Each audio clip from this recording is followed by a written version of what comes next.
Kami ingin merubah bahwa bangsa Indonesia itu adalah sebetulnya bukan sebagai produser dari sampah, tapi sebagai transformer dari sampah plastik sehingga menjadi produk yang berguna, ya, mendukung program circular economy dan program SDG dari PBB.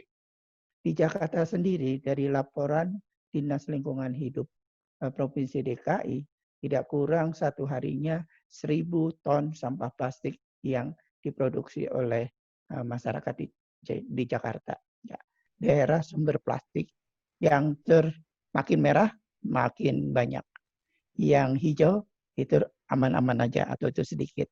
Nah, ini hasil studi yang baru dipublikasikan Maret kemarin.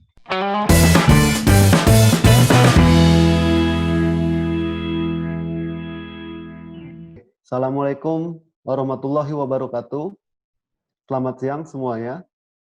Saya Irsyad dari Plastic Pay. Di sini selaku sebagai moderator untuk webinar Plastic Pay dengan World Wildlife Fund for Nature. Kali ini kita akan bahas dengan topik yaitu mengambil manfaat dari sampah botol plastik. Apa aja ya manfaatnya? Sebelum ini, izinkan saya untuk perkenalkan narasumber saya, yaitu Bapak Suendra Setiadi, selaku CEO Plastic Pay. Halo Pak Suendra. Dan juga perwakilan dari WWF, yaitu Pak Tri Agung Roswiaji, selaku National Plastic Coordinator WWF Indonesia. Halo Pak Tri. Halo, selamat siang semuanya. Selamat siang. Oke, pasti kalian udah penasaran kan, botol plastik bisa memiliki manfaat apa aja. Coba kita lihat cuplikan video berikut ini.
Wah, keren videonya. Itu dari Ya, botol, keren. iya bisa ditukar ke OVO, ke GoPay ya.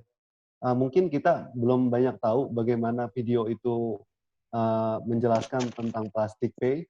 Selanjutnya mungkin akan dipresentasikan langsung oleh CEO Plastic Pay, yaitu Bapak Suhendra Setiadi, yang memiliki latar belakang lulusan Universitas South Florida dan juga ex daripada Direktur Supply Chain Soptech, Bapak Swendra Setiadi, dipersilakan. Selamat sore Bapak-Bapak, Ibu-Ibu, teman-teman semua. Salam sejahtera. Perkenalkan, nama saya Suhendra Setiadi. Saya di sini berbicara selaku CEO dari perusahaan yang bernama PT Plastik P Teknologi Daur Ulang. Sebelum saya mulai, saya ingin memberikan salam dulu kepada para pemirsa semua. Selamat sore, salam sehat semua. Kita walaupun dalam kondisi work from home, dalam kondisi COVID-19, kami tetap menjalankan aktivitas kami dengan efektif, dengan safety, sehingga semuanya tetap berjalan dengan lancar, ya. Dan saya juga ingin berterima kasih kepada pihak World Wide Fund yang sekarang dihadiri oleh Pak Tri. Terima kasih sudah telah bergabung untuk meramaikan presentasi ini yang ditujukan untuk mengedukasi masyarakat bagaimana supaya kita itu bisa lebih sadar menjaga lingkungan dan bagaimana kita itu bisa melihat bahwa sampah plastik itu pun bisa menjadi sesuatu barang yang berguna, ya. Oke, saya ingin memperkenalkan sedikit Plastik P itu. Plastik P, PT Plastik P Daur Ulang itu adalah perusahaan offline dan online dan online itu berbasis blockchain yang menggunakan teknologi untuk kami bisa membantu Indonesia memerangi sampah botol plastik dan merubah sampah botol plastik itu menjadi barang yang lebih berguna. Kami bervisi besar, ya, kami itu ingin mengajak masyarakat Indonesia, siapapun berkolaborasi untuk menjaga lingkungan, menjaga bumi Indonesia, dan perusahaan kami juga ingin memberikan impact yang sebesar-besarnya secara sosial kepada masyarakat Indonesia, dan next juga memberikan impact kepada dunia sebagai wadah seperti contoh, ya. Kami juga bervisi besar, kami ingin merubah image dari masyarakat Indonesia yang sudah image-nya itu kurang baik, yaitu sebagai produser sampah salah satu yang terbesar di dunia. Kami ingin merubah image itu. Kami ingin merubah bahwa bangsa Indonesia itu adalah sebetulnya bukan sebagai produser dari sampah, tapi sebagai transformer dari sampah plastik sehingga menjadi produk yang berguna, ya, mendukung program circular economy dan program SDG dari PBB. Ya, dan kami bervisi juga ingin membawa nama Indonesia, ya, bukan hanya locally known, tapi kita ingin membawa bangsa Indonesia, perusahaan ini bisa mendunia sehingga bisa mengharumkan nama Indonesia. Ya, itulah sekilas dari visi dari Plastik Pay, dan saya akan memulai bercerita kenapa ini Plastik Pay bisa ada, ya, dan apa impact atau apa yang bisa kami sumbangkan kepada bangsa Indonesia dan dunia. Oke, sebentar saya akan coba screen share, ya.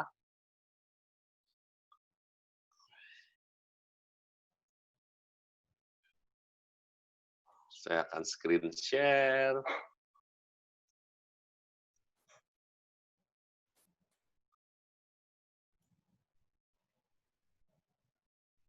Oke, apakah terlihat? Ya, terlihat Pak.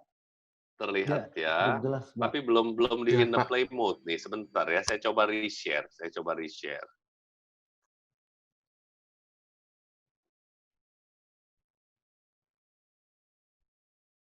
Yes, up and running. Oke, teman-teman sekalian. inilah perusahaan kami, Plastic Pay, ya. Kita itu menginovasi, ya, menginovasi sampah botol plastik Pay, ya, untuk kita gunakan untuk sesuatu yang menjadi lebih berguna. Dan perusahaan kami itu adalah perusahaan supply chain management yang akan berusaha memanage sampah itu dari end user 100% akan masuk ke dalam recycler. Ya, tidak bocor kemana-mana yang menyebabkan polusi di Indonesia. Ya, oke. Kenapa? Kami ini adalah orang-orang yang sebetulnya marah dengan hasil research ini. Indonesia itu sudah di-label menjadi negara kedua terbesar, kelihatannya keren ya, terbesar, tapi terbesarnya negatif. Terbesar plastic waste producer, penyumbang sampah plastik kedua terbesar di dunia setelah China. Dan ini kami lihat ini sebetulnya bukan hanya sebuah labeling, tapi ini merupakan kenyataan. Ini kenyataan yang ada. Dan ini sangat menyedihkan untuk bumi Indonesia yang sangat indah ini. Ya, sehingga kami melihat ini, kami merasa kami harus melakukan sesuatu. It's a big challenge untuk kami semua, tapi kami tahu somebody have to start. Ya, nah kami melihat problemnya apa?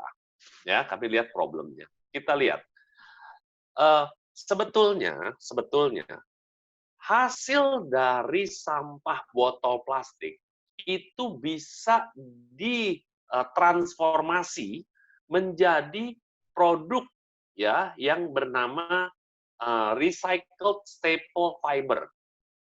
Itu menjadi fiber halus ya, itu yang bentuknya seperti kapas.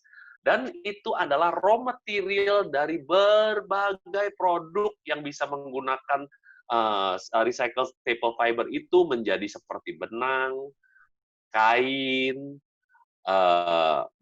seperti apa namanya geotextile untuk landasan konstruksi, bisa menjadi bahan untuk guling, bantal, dan berbagai macam lagi. Ya, sehingga itu memperpanjang daur ulang. Dan kita lihat demand ya, kita lihat demand di luar negeri itu terus meningkat. Ya, kita lihat di tahun 2025 perusahaan-perusahaan dunia itu sudah pledging, mereka itu mau menggunakan 100% dari bahan packagingnya, dari bahan-bahan yang mereka gunakan untuk berproduksi, untuk menggunakan barang-barang dari hasil recycling botol PET. Ya, yang formnya adalah disebutnya adalah recycled staple fiber. Dari Adidas, dari perusahaan Adidas, Walmart, Kmart, semua akan menuju ke sana. Sehingga demand-nya pun itu memang secara fakta itu meningkat. Ya. Nah, di sini kita lihat itu demand-nya. Nah, supply-nya sekarang kita lihat.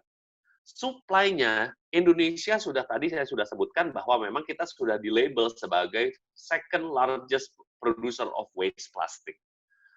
Nah, kita di Indonesia yang mengkoleksi semua plastik-plastik itu kebanyakan siapa?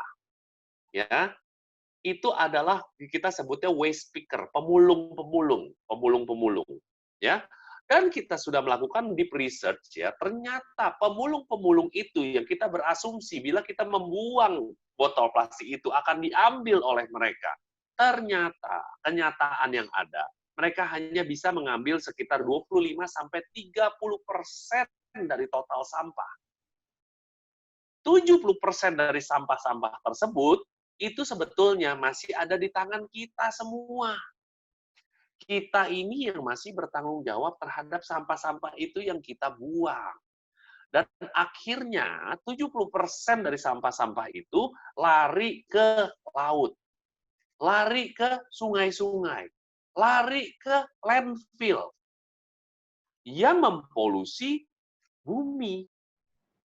yang akan hancur ratusan tahun kemudian. Ini yang kami lihat problemnya. Ya. Nah, sekarang kita lihat situasi sekarang. Ya, setiap individu beli ke minimart, minum, konsumsi di rumah, mereka buang ke tong sampah. Berasumsi bahwa pemulung atau waste picker itu akan mengambil. Ya. Nah, dari waste picker ini, mereka ini adalah orang-orang yang kurang beruntung secara ekonomi. Mereka itu tidak memiliki kesempatan lain. Mereka itu hanya bisa bergantung dari pengumpulan sampah-sampah. Salah satunya adalah sampah botol plastik. Dan mereka ini menjual yang kita sebutnya ke aggregator, pengepul, ya. Dan mereka itu dari kami punya research itu sekarang itu maksimum mereka bisa mendapatkan Rp1.000 per kilogram dari sampah botol plastik tersebut. Dan dari pengepul mereka mensuplai lagi ke pengepul yang lebih besar, baru akhirnya dengan supply chain yang cukup panjang, akhirnya sampai ke tangan recycler dengan harga yang cukup tinggi. Kami melihat di sini, kami melihat bahwa kami ini sebetulnya ada missing link di sini. Ya, ada missing link antara pengguna botol plastik yang menjadikan sampah ke recycler. Nah, disinilah peran kami melihat sebuah peluang bagaimana kita bisa membantu Indonesia, kita ingin memperpendek jalur supply chain tersebut. Dari individual dan dari rag pickers atau pengumpul plastik-plastik itu, bisa kita pendekkan langsung kita masukkan ke plastik pay, ya, dan dari plastik pay kita akan mengantarkan langsung ke recycler. Dengan kita memotong banyak mata rantai tersebut, kami bisa memberikan ekstra income yang lebih besar kepada individual atau rag picker. Ya, seperti di contoh ini adalah kita bisa memberikan 3,5 kali lebih tinggi dari yang sekarang terjadi. Ya, itulah perubahan disruption yang kami ciptakan. Ya, dan kami menggunakan, bagaimana kita menggunakan? Kita menggunakan collection digitization. Kita menggunakan cara modern, cara milenial, ya, yang sekarang itu kita semua sangat bergantung kepada handphone. Ya, bagaimana kita memodernisasikan, ya, kita mengangkat harkat bahwa mengumpulkan botol plastik itu adalah bukan sebagai tugas pengumpul atau orang-orang yang ekonominya di bawah. No, tidak. Kita ini ingin melakukan behavior modification terhadap masyarakat modern, masyarakat dari berbagai kelas ekonomi dan pendidikan dan sosial. Ya, bagaimana individual atau waste picker itu bisa mendrop atau mengumpulkan, menaruh sampah botol plastiknya ke mini collection point kami. Di sana itu kita akan memberikan satu reward, ya, reward dalam bentuk digitization, ya, nanti akan saya jelaskan di berikutnya. Bisa singkatnya aja, kita bisa memberikan reward dalam bentuk cash discount, ya, kita bisa memberikan reward dalam bentuk cash itu bisa dimasukkan ke dalam handphone dan bisa digunakan untuk donasi dan macam-macam lagi kegunaannya. Ya, dan dari situ, dari mini collection point, kita akan bawa ke collection center dan kita akan masukkan ke recycler dan semua itu terdata. Terdata menggunakan traceable blockchain ledger. Ya, jadi kita ini waste picker pun mendapatkan harga pembelian botol plastik lebih tinggi dari yang sekarang mereka dapatkan, dan inilah social impact yang kami bayangkan kami bisa berikan untuk mereka. Ya, Nah, jadi apa itu sebetulnya plastic pay? Ya, secara economical, ya kami itu memang ingin memberikan instant meaningful reward, reward individual, ya. Dan kita akan melakukan scalable mini collection point, yaitu apa maksudnya? Kita akan memperbanyak collection point kita sehingga itu bisa menyebar ke lokasi-lokasi yang convenient, yang memudahkan masyarakat untuk menyetor atau membuang sampah plastiknya, tapi dengan aman, tidak merusak lingkungan. Oke, dan kami juga memilih strategic location, ya, di mana kita menaruh collection kita itu di convenience store, ya, mini mart. Kita menaruhnya di mall, di sekolah-sekolah, juga di masjid-masjid atau tempat-tempat ibadah yang lain. Dan yang kami adalah bisa memberikan kepada negara, kepada bangsa adalah valuable data. Ya, kami itu tidak menebak-nebak lagi data-data ini karena ini menggunakan blockchain teknologi, datanya tidak bisa diubah, datanya secure. Nah, jadi ini adalah benar-benar trace. Kita bisa trace sampahnya itu yang masuk ke dalam aplikasi blockchain Plastic Pay itu dari mana sampah, ya. Jadi kami ini adalah perusahaan yang melakukan offline to online bottle waste collector. Nah, inilah yang saya bilang social impact yang kami harapkan bisa kami kontribusikan, berkolaborasi dengan berbagai instansi, salah satunya adalah seperti WWF, itu adalah kita bisa ya memberikan waste picker atau pengumpul itu dengan digitalize mereka. Kita ingin meningkatkan harkat pendidikan mereka. Kami akan memberikan mereka handphone bekas ya secara gratis. Ya, di sini juga kita untuk meningkatkan pendidikan mereka sehingga mereka mendapatkan akses ke internet. Mereka mendapatkan akses ke sosial media. Jadi mereka aware apa yang terjadi di dunia ini, apa yang mereka bisa dapatkan, apa yang mereka bisa improve, pendidikan apa yang mereka bisa dapatkan secara gratis dari internet itu untuk mereka dan anak-anak mereka. Dan di sini ada terusannya, yaitu apa? Kami pun mereduce cell phone waste karena cell phone waste itu juga menjadi problem dunia. Ya, mereka itu juga menjadi salah satu poin di mana menjadi pembahasan. Cell phone itu yang tidak digunakan lagi menjadi polusi. Ya, dan inilah social impact yang pertama yang kami mencoba berikan. Dan yang kedua itu adalah kami mencoba ya memotong jalur supply chain ya sehingga lebih pendek dengan tujuannya adalah mengurangi child labor. Ya, child labor itu anak-anak yang seharusnya di sekolah, mereka itu bekerja, mengumpulkan sampah, menghasilkan sebuah sampah yang istilahnya adalah unethical waste. Unethical waste adalah sampah yang mengandung child labor di dalamnya. Dan kami ini bertekad mereka itu harus kembali ke sekolah. Dengan kami memberikan a little bit of social impact ke mereka, memberikan income yang lebih besar dari mereka, semoga anak-anak ini bisa terbebaskan dari kategori child labor, mereka bisa tumbuh berkembang kembali ke sekolah menjadi manusia-manusia Indonesia yang baik, ya, bukan menjadi lost generation. Ya, sekarang ini adalah traction kami. Kami sudah bekerja sama dengan berbagai area di sana. Kita bisa lihat itu tempat-tempat yang kita sedang berkolaborasi menaruh mini collection point.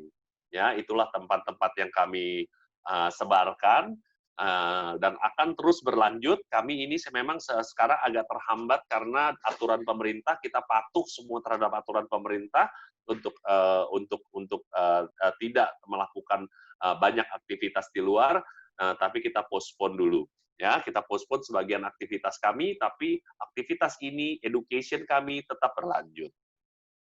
Ya, kita juga expanding, kita punya partner, contohnya dengan Mitra Adi Perkasa, kita expanding juga dengan Lajisnu, ya. Jadi kami memiliki perusahaan-perusahaan yang sangat concern terhadap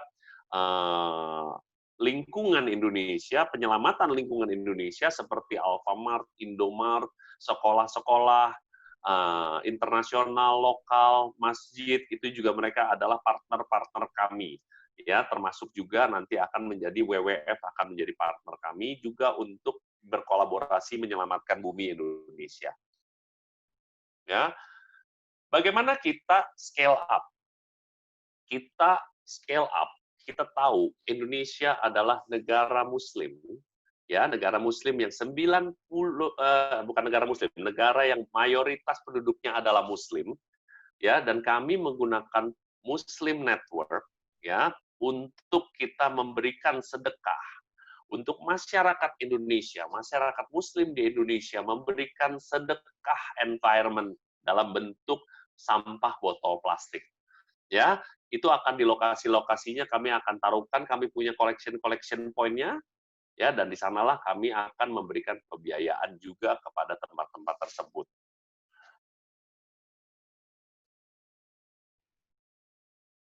Ya, dan ini kami juga memiliki banyak produk, nanti akan saya jelaskan berikutnya produk-produk yang merupakan produk recycling. Ya, produk recycling yang memperpanjang daur hidup sampah botol plastik itu, sehingga sampai itu yang namanya circular economy yang sedang dibahas di dunia. Dan kami bukan hanya mengkoleksi botol-botol plastik itu, kami pun juga akan mendeliver atau mengantarkan botol itu ke recycler, dan dari recycler benar-benar akan membuat produk yang akan sangat berguna bagi masyarakat.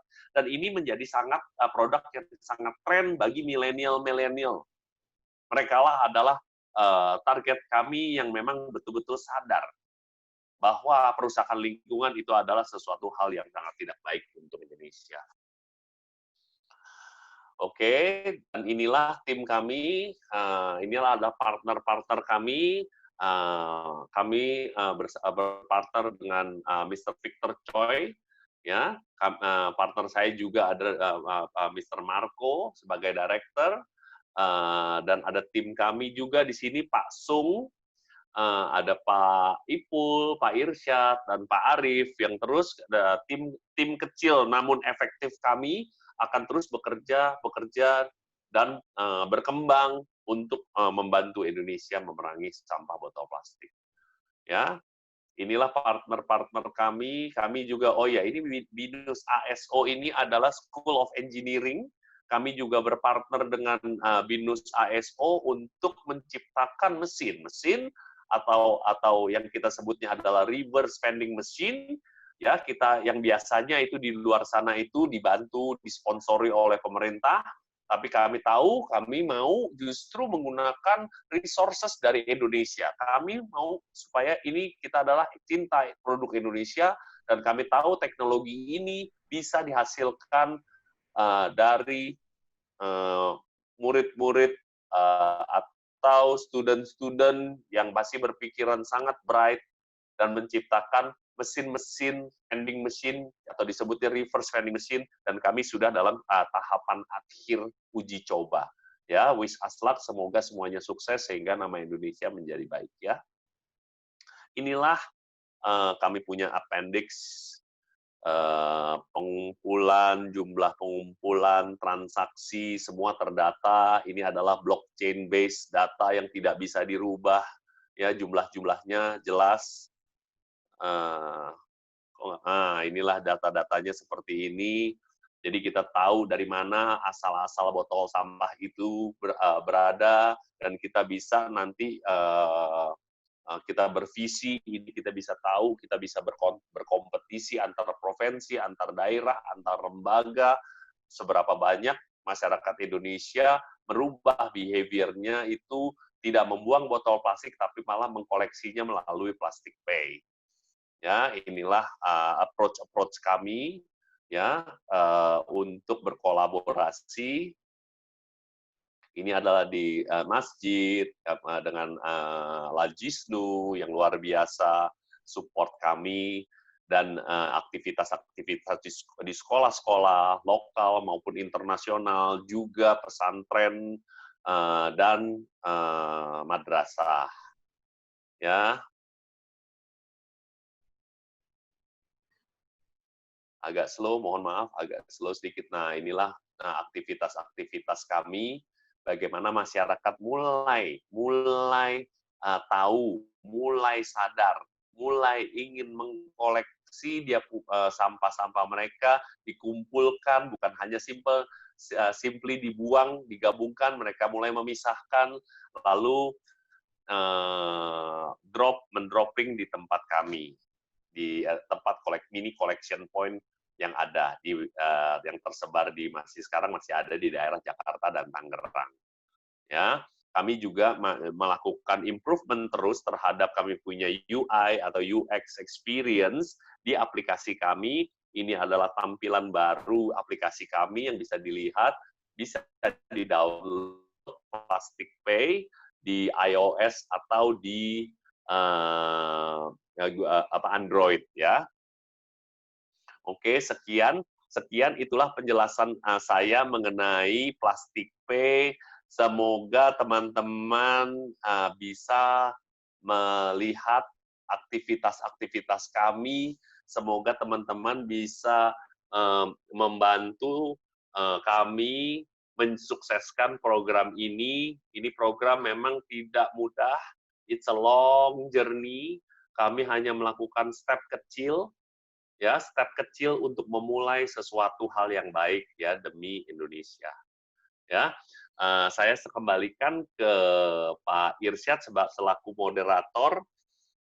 Terima kasih Pak Suhendra. Itu presentasinya keren banget Pak Suhendra. Jadi Plastic Pay itu memberikan dari kita untuk kita, jadi kita nggak usah pusing lagi mau buang sampah terus kita nggak dapat duit. Apalagi di era COVID yang makin sulit, artinya dari botol sampah aja kita bisa tukarkan menjadi bernilai gitu ya Pak Suhendra ya. Pak Suhendra, Ya. saya punya pertanyaan Pak Suhendra ini dari beberapa teman-teman partisipan. Yang pertama, langsung aja ya, saya bacain Pak Suhendra. Apa saja produk olahan dari sampah botol plastik, Pak Suhendra? Mohon dijelaskan. Oke, olahan sampah botol plastik yang kami supply ke perusahaan yang bernama InnoCycle, perusahaan yang sudah go public, partner kami, perusahaan yang the best recycler di Indonesia, yang merupakan sudah semuanya proper dari segi hukum, HRD, dan even sampai sertifikasi bahwa hasil dari proses recyclingnya itu aman. Ya, limbah yang keluar berupa cairan dari hasil pencucian limbah itu semua sudah masuk ke water treatment sehingga mendapatkan sertifikasi dari Jerman, sehingga yang keluar itu tidak mempolusi sungai atau tanah. Ya, itulah namanya perusahaan InnoCycle terbuka, TBK, ya. Dan inilah produk-produk, saya share screen lagi ya. Tadi saya maaf, saya hanya agak cepet-cepet aja, soalnya waktunya ini nih sebetulnya startnya ini adalah WWF nih. Sebentar ya, oke.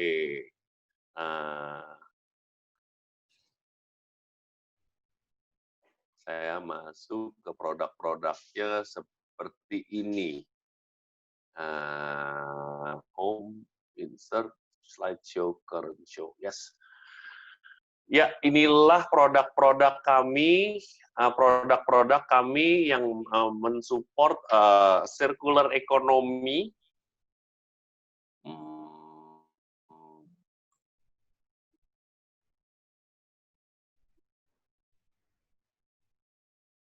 Kelihatan nggak, teman-teman? Nah, itulah seperti yang pertama itu adalah insulated packaging. Sekarang itu insulated packaging yang biasa digunakan untuk mendelivery produk-produk seperti sayur-sayuran, buah-buahan atau daging menggunakan yang namanya styrofoam. Ya, styrofoam itu memang sangat mempolusi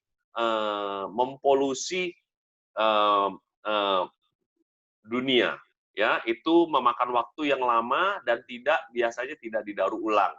Ya, kami menciptakan produk yang namanya styrofoam. Ini kelihatan nggak sih teman-teman? Maaf. Ya, main produk kami itulah insulation, ya, insulated packaging, di mana kita menciptakan 100% dari hasil daur ulang. Itu yang warnanya putih itu yang di nomor 1 itu adalah bagaimana kita bisa menjaga temperatur sebuah produk ya yang di-deliver seperti daging, ikan, buah-buahan agar sampai ke tangan konsumer menjadi tetap fresh. Dan bahan yang digunakan itu adalah 100% dari recycled botol PET. Dan ini pun masih bisa berlanjut lagi bila setelah kita mengirimkan ini ke customer itu bisa menggunakan ulang.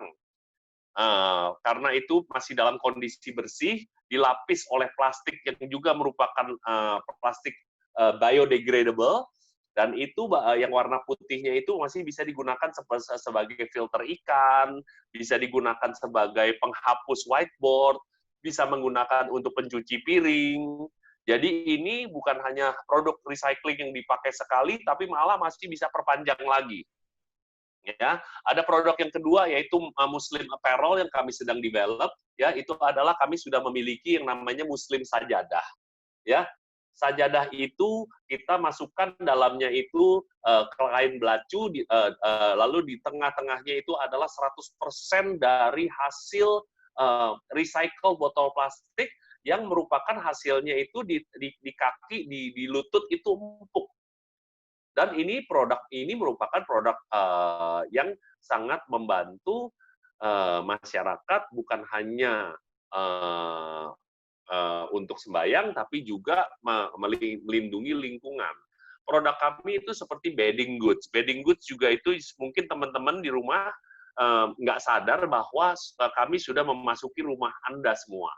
Ya, seperti bantal guling, selimut, bed cover, itu dalamnya itu banyak sekali menggunakan recycled staple fiber yang memang by nature itu antibakterial.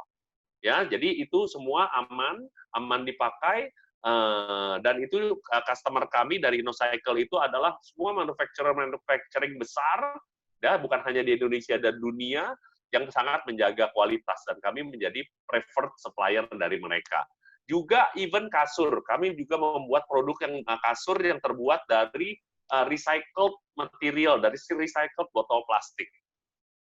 Kami juga membuat produk-produk seperti ini, strap ini untuk sajadah, sehingga kami tahu sekarang di masjid pun sudah tidak tersedia sajadah, karena itu ada peraturan pemerintah untuk COVID-19, dan harus membawa dari rumah. Kami menyediakan strap yang terbuat dari 100% botol plastik, sehingga sajadahnya itu bisa dibawa-bawa. Kami buat juga laptop cover, new development kami adalah Quran cover, yang di bawah itu adalah sajadah. Ya, kami buat juga wine bag, backpack, apa bentuknya yang dalam bentuk tas bisa kami buat, dan itu terbuat semuanya yang ada di foto ini terbuat dari 100% recycled botol plastik. Ya, seperti ini. Ya, mudah-mudahan terjawab Pak Irsyad pertanyaan dari pemirsa kita. Terima kasih Pak Suhendra, itu menarik banget ya, artinya dari botol yang biasa kita gunakan sehari-hari, kita bisa gunakan lagi sehari-hari menjadi produk-produk yang sudah jadi ya Pak. Berikutnya, yes. Ini saya terima ada chatbox masuk dari Bu Meli Meriska Sambros Pak. Pertanyaannya yang kedua, berapa harga dan kapan Plastik P akan, berapa harga dari Ecobo, dan kapan Plastik P akan memulai operasionalnya setelah COVID-19, Pak? Oke. Harga-harga Ekobo itu beberapa produk memang sudah ada listing. Kami memiliki toko di online store, Plastic Pay store di beberapa online store terkemuka di Indonesia, dan bisa dilihat, bisa dicek di sana. Dan produk-produk yang masih di-develop, mudah-mudahan doakan kami segera akan kami listing. Ya, harga-harganya semua ada di sana.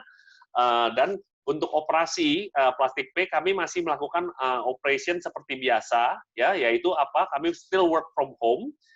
Ini adalah salah satu bukti operasi kami. Kami tetap mengedukasi, tetapi untuk operation offline-nya, penyebarannya akan kami targetkan di minggu ketiga bulan Juni atau awal Juli kami akan memulai penyebarannya.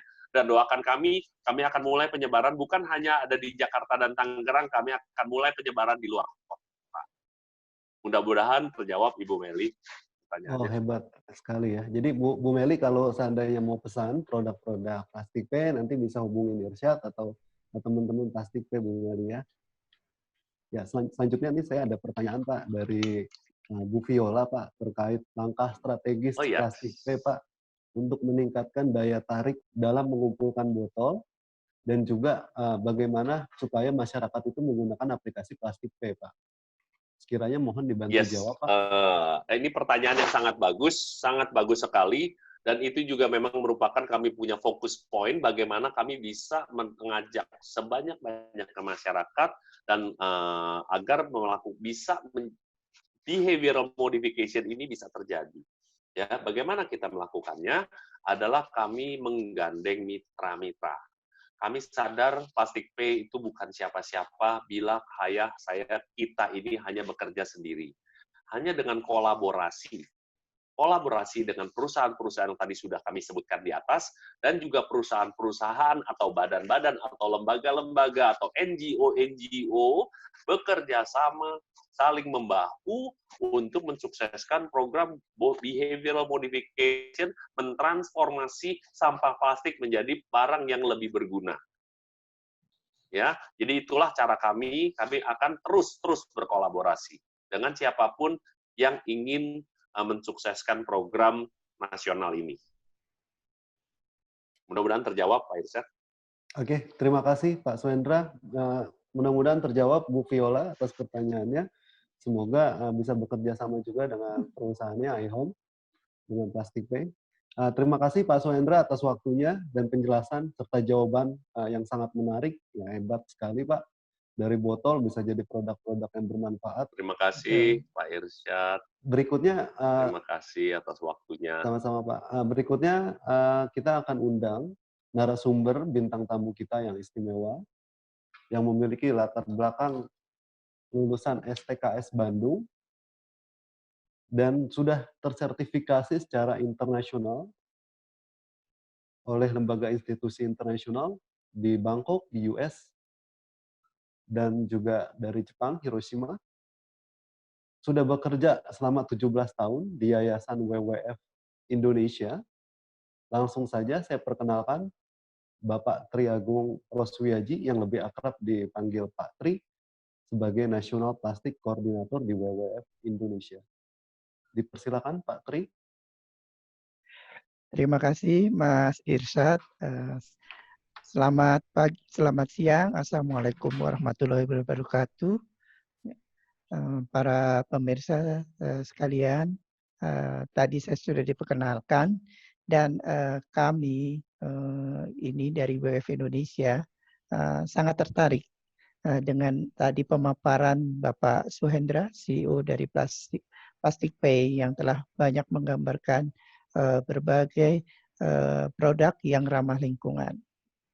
Ya, namun sebagai kelanjutan dari presentasi yang disampaikan Pak Suhendra yang sangat relevan dengan program kami di WWF Indonesia, kami ingin memperkenalkan lembaga kami yang mungkin sebagian sudah kenal, tapi mungkin juga yang baru mendengar.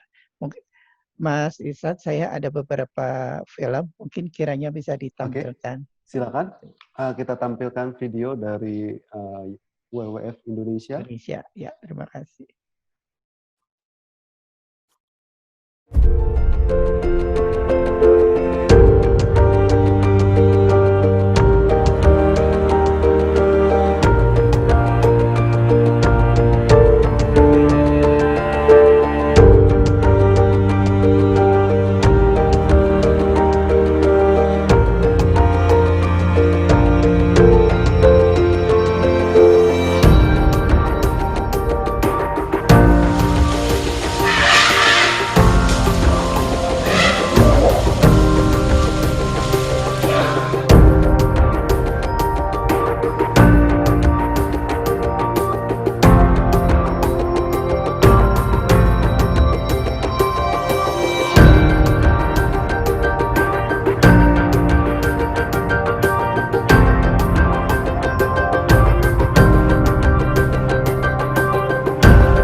Wah, keren Terima banget. kasih, Mas Insat. Ya, Ya. itulah gambaran kami WWF Indonesia. Indonesia. Ya, WWF sendiri ini adalah lembaga konservasi global.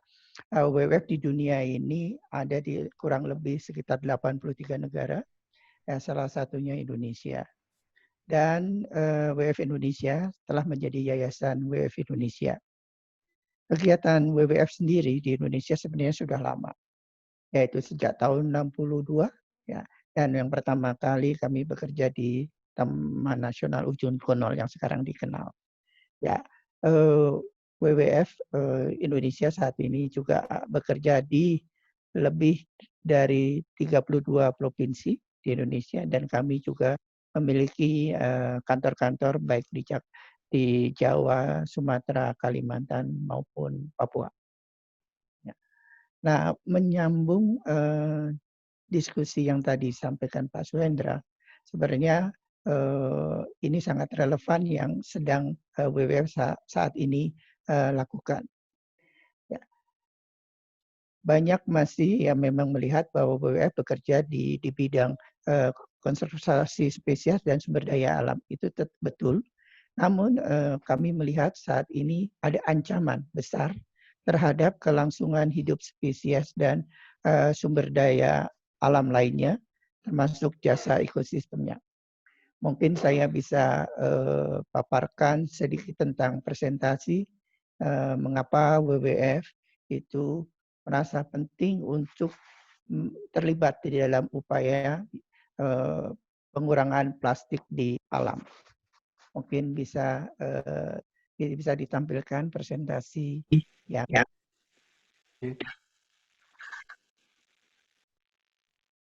oke. Ya. Terima kasih Pak Irsad, dan mungkin bisa dibantu untuk selanjutnya. Nah, lanjut. Ya, saat ini WWF Indonesia mengadakan kegiatan program yang disebut No Plastic in Nature. Ini sejalan dengan tadi yang disampaikan presentasi sebelumnya. Kenapa kami begitu penting melihat isu plastik di lingkungan kita? Karena saat ini dari studi yang dilakukan, lebih dari 70% coral reef itu sudah terkontaminasi oleh plastik, makroplastik maupun mikroplastik. Ya. Hal ini yang sangat membuat kami dari WWF Indonesia merasa penting untuk mengadakan kegiatan upaya pengurangan plastik di alam. Dan data yang lain selanjutnya. Ya, lanjut. Ya. Plastik juga memiliki impact kepada spesies, terutama spesies laut. Ya. Nah, lebih dari 100 spesies laut itu di antaranya beberapa itu mengalami problem di dalam kehidupannya. Dan mungkin pernah mendengar juga tahun lalu di sekitar Wakatobi ada paus terdampar setelah diteliti di dalam perutnya lebih dari 20 kilo plastik yang ada di perut hiu tersebut, paus tersebut. Jadi ini menunjukkan bahwa masalah plastik, mikroplastik atau makroplastik itu sudah sangat di ambang batas lingkungan. Nah, lanjut. Dan polusi plastik itu juga berdampak sebenarnya kepada ekonomi. Ekonomi bukan hanya tadi menyangkut korelasi banyak terkait dengan tourism, dengan pariwisata, tapi juga plastik di pesisir pantai juga mengakibatkan berbagai berbagai dampak terhadap perikanan. Dan sekarang juga banyak ikan-ikan harus berpindah dari satu tempat ke tempat lain yang lebih aman karena banyaknya sampah plastik di perairan mereka. Dan tentu ini akan juga menghambat reproduksi perikanan di sekitar kita. Di estimasi, satu penelitian mengatakan tadi sekitar 2,5 triliun US dollar impact dari plastik di dunia terhadap ekonomi. Nah, yang ini adalah sebenarnya gambar di salah satu wilayah di Jakarta. Saya nggak perlu sebut karena ini memang sudah ditampilkan. Ini menjadi sumber plastik ke perairan. Dan rupanya 75% sumber sampah plastik di laut itu melalui banyak sungai, khususnya di Jawa. Ya. Di Jawa sendiri lebih dari 10 sungai besar yang mengalir dan sebagian besar membawa sampah-sampah plastik ke laut. Lanjut. Ya, pasti Bapak, Ibu, dan adik-adik tahu masalah plastik juga akan punya dampak terhadap kesehatan kita semua. Dan masih banyak dari satu studi di Indonesia kebiasaan membakar plastik. Dan itu membakar plastik secara sembarangan sehingga sebenarnya asap plastiknya itu sangat berbahaya untuk kesehatan. Lanjut.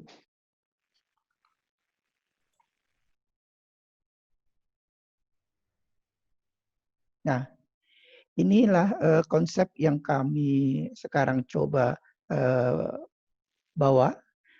Dan Pak Suhendra setelah jelas tadi menyampaikan economic circular loop, ya itulah yang kami ingin lakukan, mengurangi plastik, di mana kegiatan adanya dari reduce, reuse, sama recycling menjadi satu kesatuan yang utuh. Sehingga yang bocor ke alam itu sangat sedikit. Itu yang sebenarnya misi WWF untuk program plastik, no plastic in nature. Ya. Jadi kita berupaya mengurangi plastik mulai dari mereduce dan juga mereuse dan recycling, dan mengupayakan alternatif inovasi. Ya, contohnya juga tadi yang juga telah disampaikan pada paparan pertama, bagaimana itu menjadi plastik itu punya long age yang lebih lama digunakan sehingga sampah-sampah plastik itu betul-betul secara optimal bisa terkurangi di alam. Ya, inovasi-inovasi ini memang sangat dibutuhkan karena satu contoh saja di Jakarta sendiri dari laporan Dinas Lingkungan Hidup Provinsi DKI tidak kurang satu harinya 1.000 ton sampah plastik yang diproduksi oleh masyarakat di Jakarta. Ya. Dan juga di kota-kota lain juga lebih dari 100 ton pada umumnya sampah plastik yang diproduksi di masyarakat sekitar misalnya Depok ataupun Bogor. Ya. Jadi konsep yang kami bawa bagaimana plastik itu masuk dalam daur ulang economic circular. Lanjut.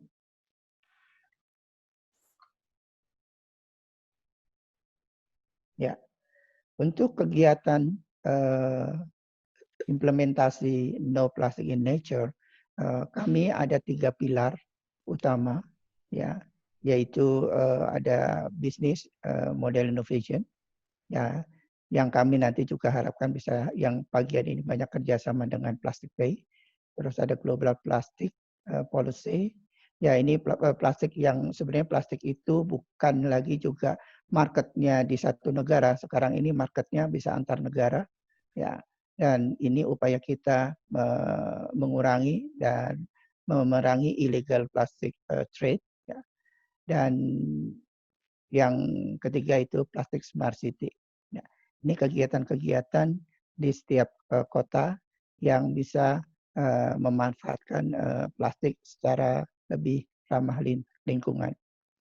Nah, peranan Plastic Pay itu sangat sesuai dengan strategi WWF Indonesia dalam business model innovation. Itu kami juga berharap ke depan kegiatan bersama seperti yang tadi diharapkan dapat melakukan kegiatan-kegiatan pengurangan plastik untuk khususnya di kota-kota besar. Ya, lanjut. Ya, kita tahu plastik di alam itu hancurnya sangat lama ya. Ya, dan itulah yang kita upayakan jangan bocor ke alam. Nah, tapi kembali lagi memang kegiatan pengurangan plastik reuse itu harus dilakukan secara bersama-sama. Tidak mungkin juga hanya kami untuk melakukan ini, dan kolaborasi dengan semua pihak yang punya interest yang sama tentu akan kami dukung. Lanjut. Ya, ini pengantar kami. Kenapa WWF masuk dalam konteks masalah plastik? Karena memang banyak di kami itu, ya ini WWF itu lembaga spesies, itu lembaga yang di bidang kehutanan, itu tidak salah. Cuman kami sekarang ini melihat bahwa spesies ataupun sumber daya alam itu tidak bisa sustain kalau isu-isu lingkungan yang merusaknya itu tidak kita address juga. Jadi WWF sekarang masuk ke isu plastik, dan juga ada rekan kami di program WWF di Jakarta juga bekerja untuk komoditi dan yang lainnya. Nah, demikian dulu Mas Irsyad pengantar kami tentang WWF Indonesia dan program plastik. Oke, terima kasih Pak Tri atas penjelasannya, presentasinya sangat menarik sekali.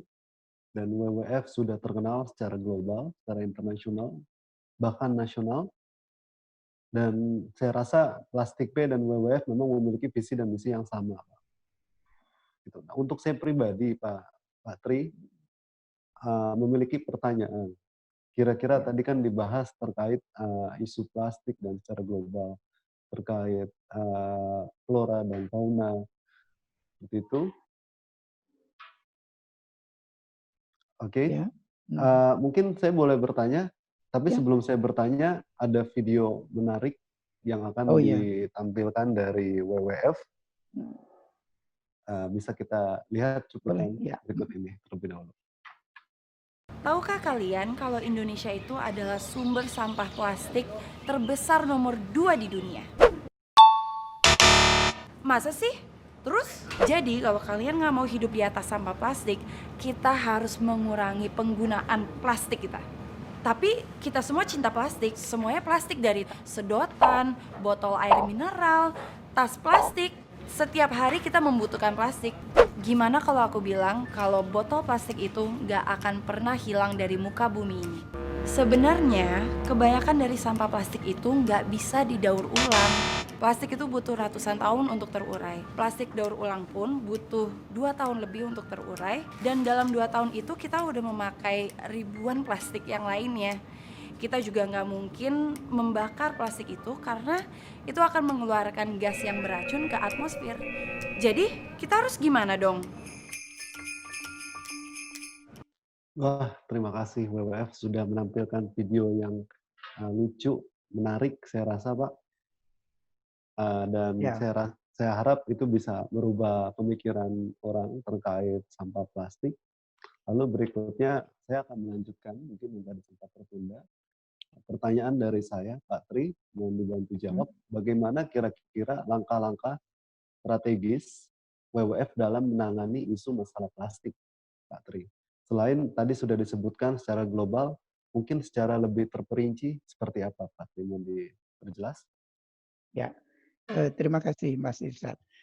Mungkin saya tampilkan lagi ada presentasi tentang program WWF khususnya strategi dan approach.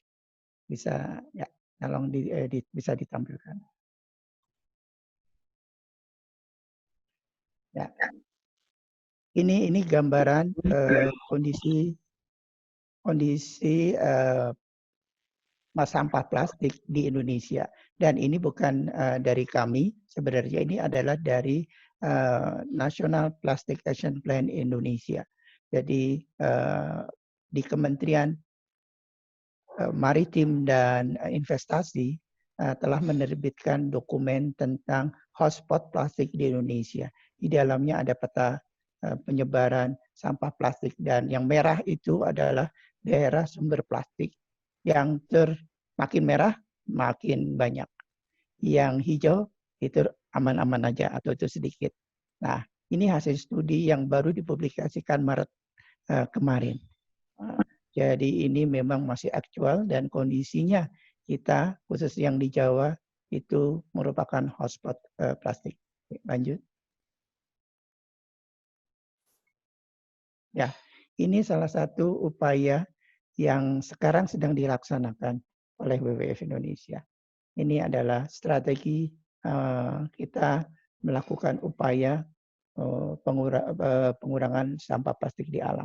Yang pertama adalah lakukan kerjasama dengan pemerintah kota dan daerah untuk bersama-sama mendeklarasikan plastik smart city, yaitu satu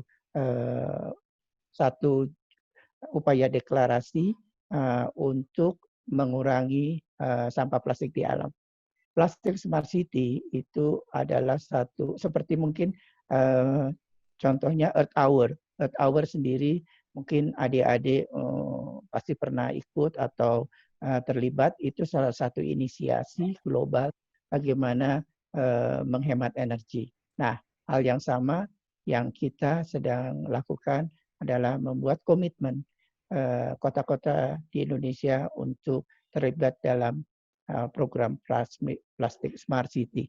Dan saat ini di dunia itu sudah ada lebih 52 negara. Jadi kalau nanti kami targetkan Jakarta, Depok, Bogor, Makassar dapat mendeklarasikan Plastik Smart City, itu akan menjadi jaringan kota-kota yang ramah plastik di dunia yang bergabung dengan 52 negara yang sekarang, 52 kota yang sekarang sudah mendedikasikan Plastik Smart City. Kegiatan yang lain yang sedang kita lakukan adalah melakukan scoping, yaitu kegiatan studi tentang plastik, sampah plastik di Jakarta dan Makassar.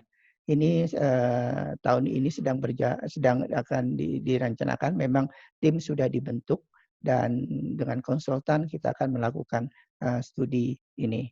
Dan kita harap dalam 3-4 bulan itu sudah ada komprehensif studi kegiatan kita.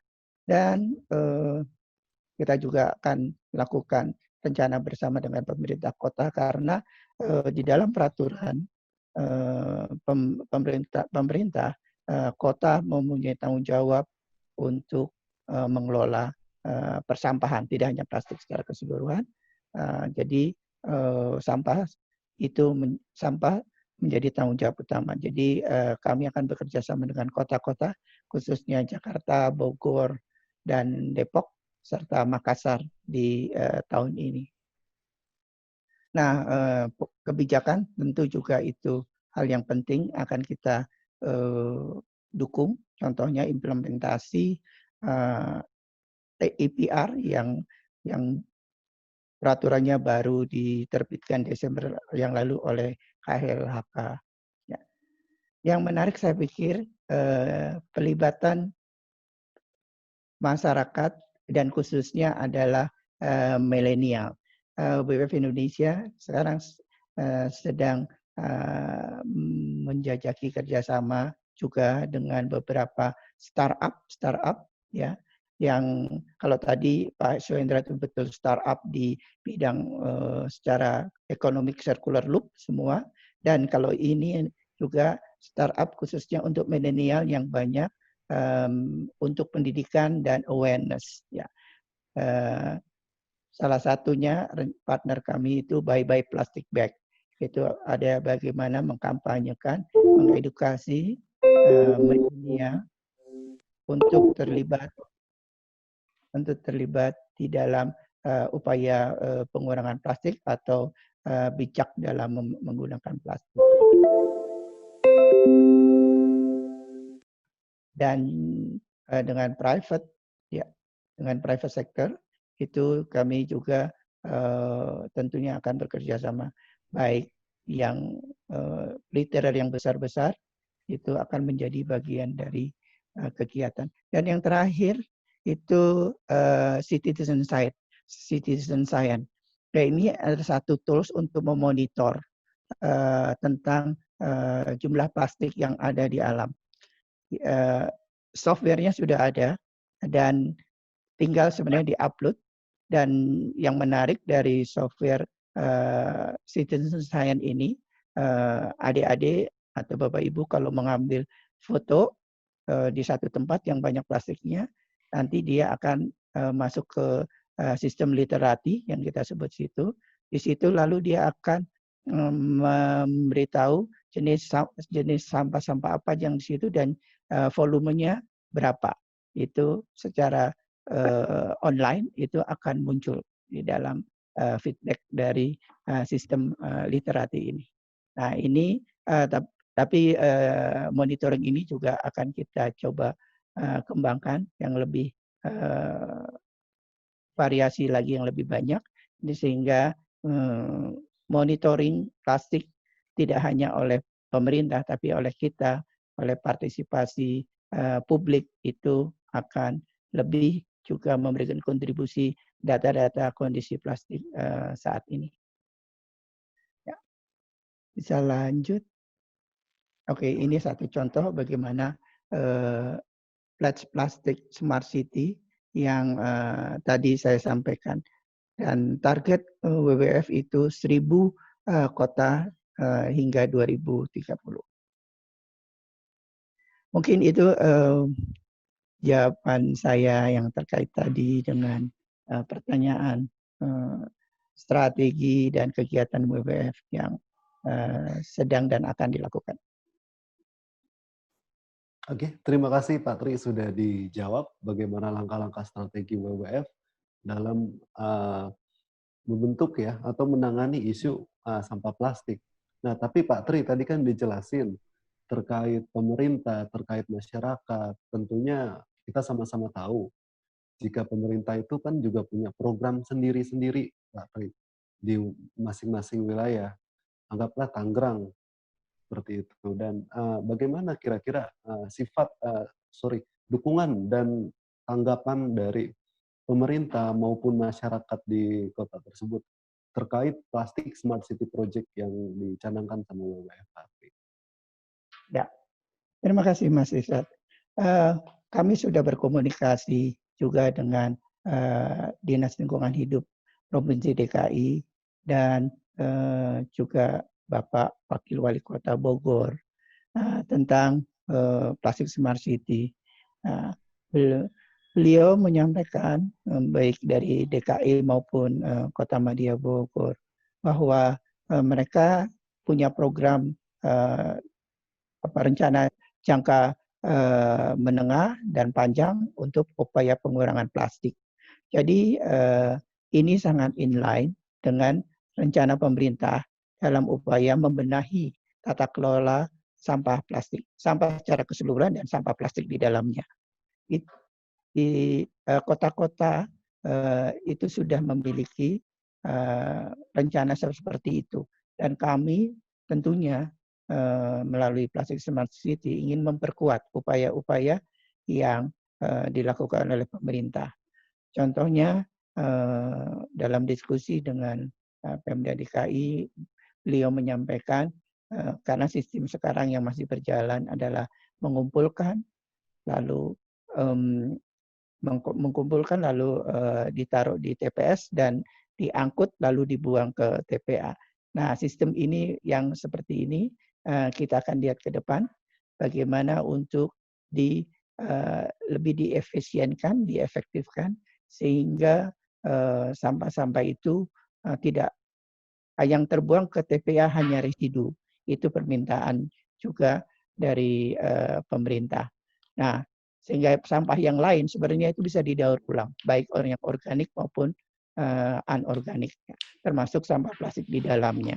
Tadi Pak Suwenda juga menyampaikan sudah bisa didaur ulang untuk beberapa jenis sampah plastik. Itu saya pikir satu bentuknya sehingga sampah plastik itu tidak ke, kalau Jakarta tempat penampungnya di Bantar Gebang. Kita lihat semua kondisinya sampah di sana. Nah, harusnya yang di sana itu yang terbuang adalah yang residu, tapi saat ini masih yang terbuang secara keseluruhan. Dan TPA seperti itu tidak bisa lama untuk menampung, maksudnya tidak bisa punya ambang batas daya tampung. Ya, kalau setiap hari ada lebih 5.000 ton sampah organik dan anorganik ke sana, mungkin hanya sekitar 2-3 tahun lagi sudah penuh di sana. Lalu mau akan dibuang kemana?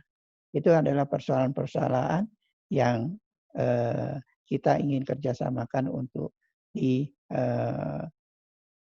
dibenahi dan lebih diefisienkan. Sehingga sampah itu tadi punya nilai ekonomi, punya nilai manfaat yang baik sosial, ekonomi maupun lingkungan. Ya, terima kasih. Oke, terima kasih Pak Tri. Jadi sudah cukup jelas. Jadi pemerintah sudah coba membuka peluang untuk bekerja sama ya Pak Tri, terutama daerah DKI dan Bogor. Ya, Mungkin dan ada Makassar. satu pertanyaan. Oh, dan Makassar. Dan Makassar ya. Oke. Oke, mungkin ada satu pertanyaan lagi Pak Tri. Ini kan kita bicara plastik, kita biasa konsumsi, kita biasa gunakan sehari-hari. Jika kita belanja, kita pasti gunakan plastik. Pak Tri, itu tidak mungkin 100% kita bisa hindari, Pak Tri. Itu artinya kalau kita mau hindari itu kita harus menghentikan itu dari produsernya. Gitu. Nah, ini mungkin bagaimana cara bijak menyikapi keseharian kita dalam menggunakan plastik, Pak Tri. Mungkin dibantu jawabannya, Pak Tri.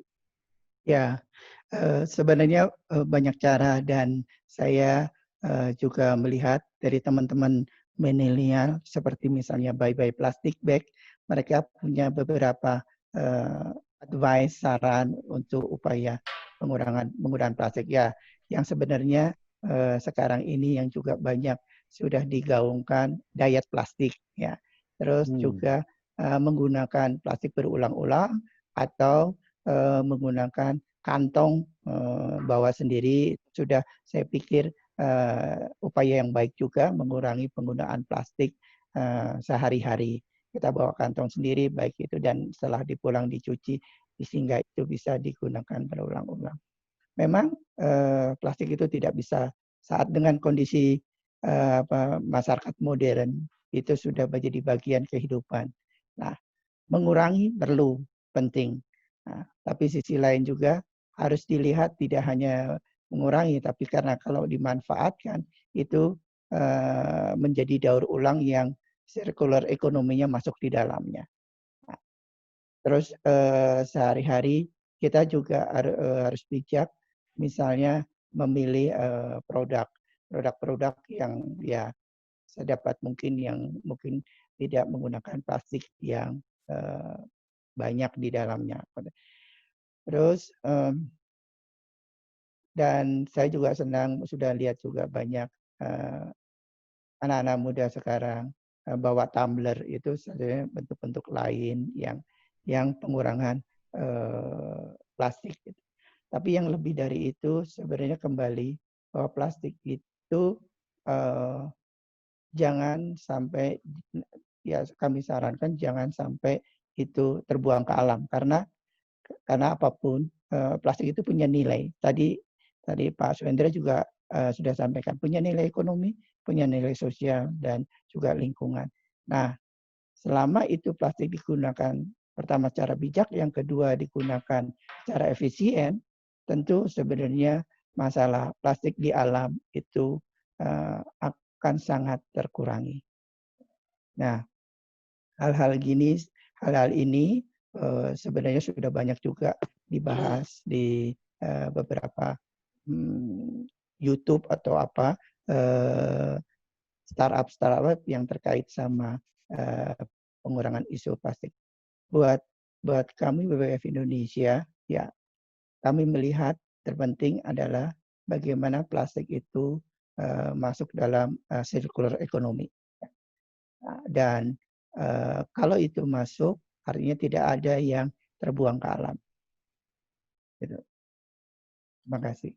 Oke, terima kasih Pak Tri Agung Roswiaji atas penjelasan dan ketersediaan waktunya untuk ikut bersama kami dalam acara webinar Plastik Pay yang menjelaskan bagaimana manfaat dari sampah botol plastik. Ya, di sini saya mau sampaikan notulennya.